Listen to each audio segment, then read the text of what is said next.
Let's continue in calculating the photon number distribution of the coherent state. So imagine I have my box of volume V, we have the single mode, we've prepared a coherent state in that mode, and now we come in with a detector which can resolve different photon numbers. It measures kind of different photon numbers. So what kind of is the probability of finding precisely n photons in my coherent state alpha? So for that, we need to calculate the overlap of my coherent state with the photon number state n and take the norm squared of that to calculate the probability of finding n photons in the system. So let's do that. So I write down my coherent state explicitly. That's e to the minus norm alpha squared over 2 sum alpha to the power of n square root n factorial n. Let's choose n primes here. Norm squared. And now I can just pull this through the sum here, and I get e to the minus norm alpha squared divided by 2 sum alpha to the power of n prime divided by square root of n prime factorial n prime norm squared. And we now see that this is just again the Kronecker delta n prime. So we're just going to get the nth component of our coherent state when n prime equals n. So we basically get e to the minus norm alpha squared here, norm alpha to the power of 2n divided by n factorial. And remember that the average photon number n bar, that's just norm alpha squared. So I can rewrite this as e to the minus n bar to the power of n divided by n factorial. So this should be a very familiar distribution function to you. That's just a Poisson distribution. So a Poisson distribution for a given average number of photons of n bar photons, giving us a Poisson distribution P of n for finding kind of n photons in my system. So I've plotted this Poisson distribution here for you to show you some features of that. So here's the Poisson distribution for n bar equal 5, n bar equal 10, and n bar equal 20. And you can see that the fluctuations of the Poisson distribution grow. So if I look at the standard deviation of the Poisson distribution, that's just square root of n bar, as it should be for a Poisson distribution. And the average number of photons is n bar. So the distribution kind of becomes wider and wider, but relative to the average value, if we want to calculate how significant are these fluctuations relative to the average photon number in my system, so if I calculate delta n divided by n bar, the standard deviation relative to the average value of photons I have in my system, that's proportional to 1 over square root n bar, meaning that if we go to larger and larger photon numbers in my system, these fluctuations in my distribution of the photons will become less and less important in my system. Okay? There's also another feature we see in this Poisson distribution. It gets more and more symmetric the larger n bar. And this is, of course, a well-known mathematical fact that for large n bar, for large average values in the Poisson distribution, it approaches a Gaussian distribution function. So this is also what you can see here in these pictures, going from 5 to 10 to 20 in the average number of photons in my coherent state. So what about the electric field? So let's calculate the electric field. I promised you that the coherent states were going to give us the classical field solutions from Maxwell's equations. So are we going to get a classical cosinusoidal oscillating field out of that? Let's check. So the expectation value of the field operator is just written down here, where I've introduced my single mode radiation field operator, alpha the coherent state, with my complex amplitude of the coherent state alpha. And now let's just do the calculation. So this will just give us 1/2 times alpha a e to the minus I chi a alpha, plus alpha a dagger e to the I chi alpha. Right? So applying the A operator onto the coherent state alpha just gives us alpha. Applying A dagger to the bra operator here gives us alpha star. So this will just give us 1/2 times alpha e to the minus I chi plus alpha star times e to the I chi in my system, right? And that's just norm alpha times cosine chi minus theta.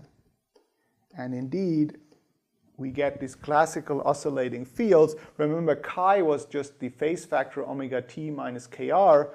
So this basically is indeed the classical oscillating field we expect from Maxwell's equations. So the expectation value of the field operator taken over a coherent state exactly reproduces these classical field solutions.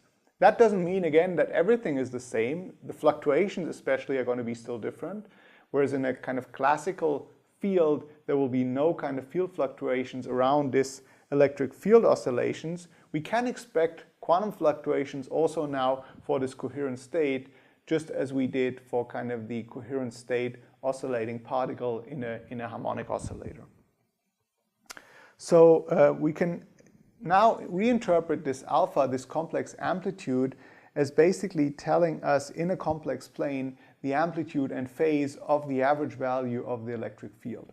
So if I plot the real part of alpha, imaginary part of alpha, the length of this vector in the complex plane, the length of this complex number, that's just the magnitude of the electric field in units of the vacuum field strength. And the angle tells us something about the phase of this oscillating electric field. And we'll come back to this phasor representation actually in the next class, which allows us a convenient description of pictorial description, including the fluctuations. Here we haven't talked yet about the fluctuations of the electric field. So let's go ahead and calculate field fluctuations. So to calculate the variance in the electric field, we need to calculate the expectation value of the field operator squared minus the expectation value of the field operator squared. This we know already. This is just what we calculated on the last slide. So this term here, that's just going to give us norm alpha squared cosine squared of chi minus theta. So we just need to know what the first term gives us. So let's calculate the first term, the expectation value of the field operator squared. So this is written down here, the single mode field operator written in its natural unit form. And now let's just go ahead and multiply things out. That's just 1/4 alpha a squared e to the minus 2I chi plus a dagger squared e to the 2I chi plus a dagger plus a dagger a plus, that's it, alpha. All right, that's what we need. And now we can use the same trick of bringing this into normal order. That's just a dagger a plus 1. And now we can just readily evaluate over the coherent states what we get. Remember, this is going to give us alpha squared. This is going to give us alpha star squared. And these are going to give us norm alpha squared, and this 1 is going to remain. So I get 1/4 of alpha squared e to the minus 2I chi plus alpha star squared e to the 2I chi plus norm 2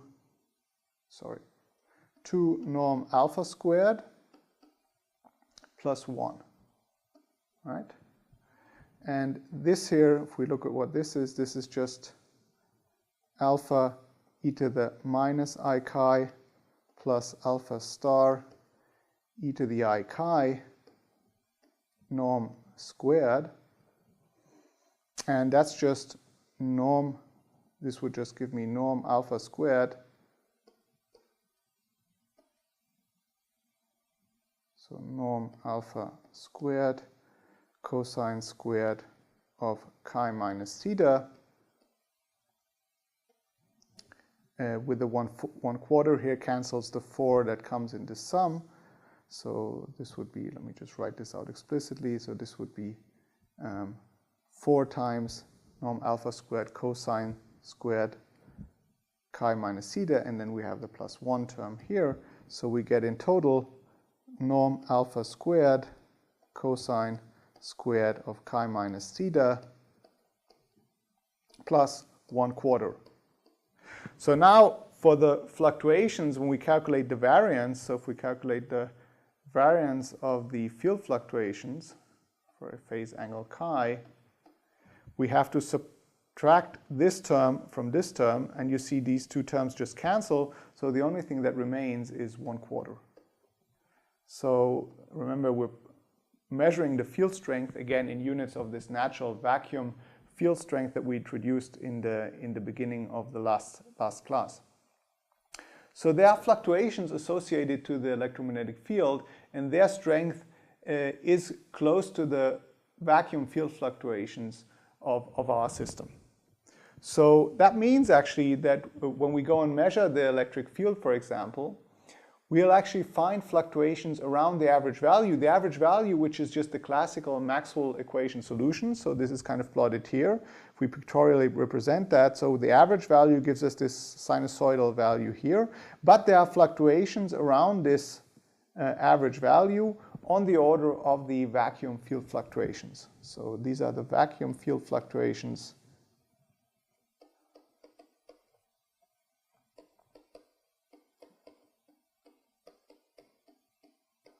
that are always present in our system, and that become less and less important to when we go to higher and higher kind of oscillator amplitudes, where we go to larger and larger complex amplitudes of my coherent state. We'll see that in a second.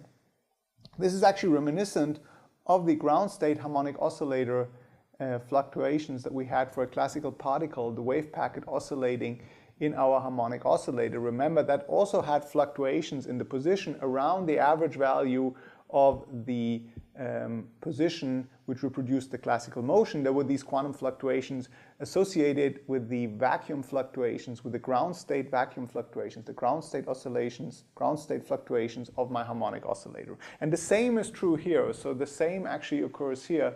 The fluctuations we encounter here are intrinsic due to the quantum fluctuations in our system. They correspond to the vacuum fluctuations of the ground state of our electromagnetic field, even if we have no photons in the system. So if you go and measure, for example, the electric field at a certain point in time, you might find any value along this line. If you go and repeat the experiment, you'll find another value. Do it again, you find this value here, here, here, here, here, here. And only when you average over all those measurement values after preparing the coherent state, you reproduce this average value of the electric field at this point here, which gives you kind of the classical oscillation of the electromagnetic field. Now we also know these fluctuations are fixed. Their strength is determined, their field fluctuation strength is fixed by the ground state, the vacuum field fluctuations in our system. So if your amplitude, if your alpha becomes larger and larger, so this here would be proportional to norm alpha, the amplitude of the electromagnetic field is proportional to norm alpha.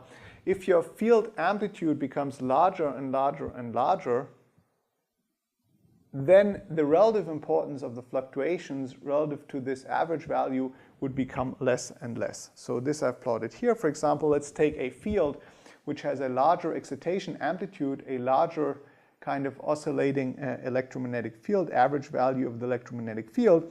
The fluctuation strength is still given by the vacuum fluctuations in the system. So the fluctuation strength is still the same, but the average value has grown. So the fluctuations relative to the mean become less and less important in the system. And that's how you can see how we can recover classical oscillating behavior, classical electromagnetic waves in the limit of large complex amplitudes alpha of our quantum kind of coherent states. So if we choose large excitation amplitudes, large complex amplitudes, we recover classical behavior, the fluctuations become negligible in our system, and we can basically ignore them. However, for small excitation amplitudes, we really have to be sure to take care of them, and we'll see how we can actually measure these vacuum fluctuations. So what about the energy of a coherent state? So just think about it for yourself. How would you calculate the energy of that coherent state for a single mode radiation field?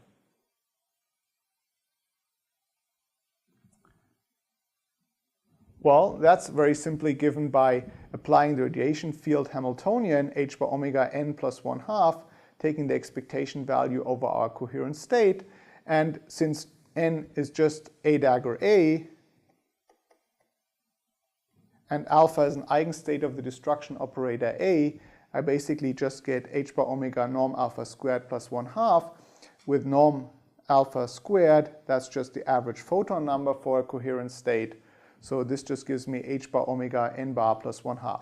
So the expectation value for the energy in my coherent state of my single mode radiation field, that's just h bar omega times the average number of photons in the field plus 1/2. If we look at fluctuations, again, I don't want to do the calculation here explicitly. You can try it out yourself. By now, I think you should be familiar how to do that. The variance or the standard deviation in the energy is given by h bar omega norm alpha. And now if we calculate again the relevance of fluctuations compared to the mean of the energy in the system, so the fluctuations in energy, the standard deviation in energy compared to the mean energy, that goes down like 1/alpha. So again, for kind of large excitation amplitudes, these energy fluctuations become basically negligible and we recover classical behavior in the system. That's all what I wanted to tell you today about the coherent states, which are very useful states in describing kind of the classical field solutions of Maxwell's equations. We've seen how they reproduce as their average value the classical field solutions, the cosinusoidal oscillations that we know and love from Maxwell's equations. But there are fluctuations, and these fluctuations are the intrinsic quantum fluctuations of our system, and we'll actually see how we can measure these. And these fluctuations become especially important when we're talking about low excitation amplitudes, low complex amplitudes alpha of my coherent state. Thanks a lot for watching today. See you in the next class.